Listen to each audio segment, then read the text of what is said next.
Lorsqu'on conçoit une application, on doit notamment réfléchir aux choix à faire concernant les différents aspects de l'interface de l'application. Certains de ces aspects viennent spontanément à l'esprit lorsqu'on parle d'interface homme-machine, c'est le cas de l'esthétique et de l'expérience utilisateur par exemple. D'autres sont plus fréquemment oubliés mais non moins importants, et parmi eux se trouve l'accessibilité. L'accessibilité d'une interface, c'est sa capacité à être utilisable par le plus grand nombre, indépendamment des moyens de toutes sortes dont chacun dispose. En pratique, la question de l'accessibilité, c'est surtout la question du handicap et de sa prise en compte dans la conception des interfaces. Le handicap, par définition, c'est en effet ce qui est susceptible de gêner l'utilisation d'une interface, puisqu'il s'agit d'une limitation d'activité. Il en existe plusieurs sortes, depuis les tremblements du malade atteint de Parkinson, jusqu'à la cécité de la personne âgée glaucomateuse. Alors comment prend-on en compte le handicap lorsqu'on conçoit une interface ?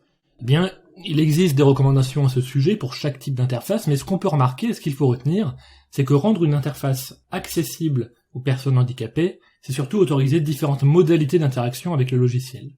Prenez le site web sur lequel vous consultez actuellement cette vidéo, YouTube. Eh bien, YouTube est accessible aux personnes sourdes, puisque les vidéos sont automatiquement sous-titrées. En revanche, YouTube est peu accessible aux personnes aveugles.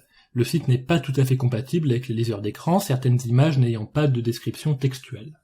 Alors bien sûr, une interface accessible c'est mieux, mais ça coûte plus cher. Et les personnes âgées glaucomateuses ne sont pas nombreuses à utiliser YouTube. Certes, mais les handicaps eux-mêmes sont nombreux, nul n'en est à l'abri, et n'importe qui ayant déjà fait l'expérience d'avoir un bras plâtré s'est forcément trouvé soulagé de disposer des touches rémanentes sous Windows. En plus, les individus qui ne sont pas handicapés peuvent souvent bénéficier des améliorations d'accessibilité des logiciels. Pensez à vos mains tremblantes au moment de présenter votre diaporama à la classe, et au confort qui serait permis par la possibilité de faire défiler les diapositives à la voix.